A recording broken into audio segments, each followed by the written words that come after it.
కూటమిలో ఉన్న 3 పార్టీలు సఖ్యతగా ఉండాల్సింది పోయి గ్రౌండ్ లెవెల్‌లో తన్నుకుంటున్న పరిస్థితి అయితే మొన్నటి వరకు జనసేన, టీడీపీ మధ్య ఈ పరిస్థితి ఉందనుకుంటే ఇప్పుడు టీడీపీ, బీజేపీ మధ్య కూడా అదే పరిస్థితి ఉంది అనేది. అక్రమంగా ఇసుక రవాణా చేస్తున్న వారిని ప్రశ్నించిన బీజేపీ నేతను టీడీపీ నాయకులు కర్రలతో చితకబాదిన ఘటన ఇప్పుడు వెలుగులోకి వచ్చింది.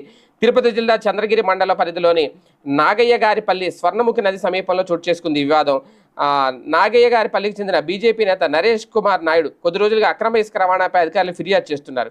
నిత్యం వందలాది ట్రాక్టర్లు ఇసుక అక్రమంగా రవాణా చేస్తున్నారంటూ రెవెన్యూ పోలీసు అధికారులు ఫిర్యాదు చేశారు. ఈ క్రమంలో నరేష్ కుమార్ నాయుడు తన ఇంటి నుంచి చంద్రగిరి వస్తుండగా నాగయ్య గారి పల్లి వాగు వద్ద టీడీపీ నేత కొంగర సునీల్తో పాటు మరికొందరు అడ్డుకున్నారు.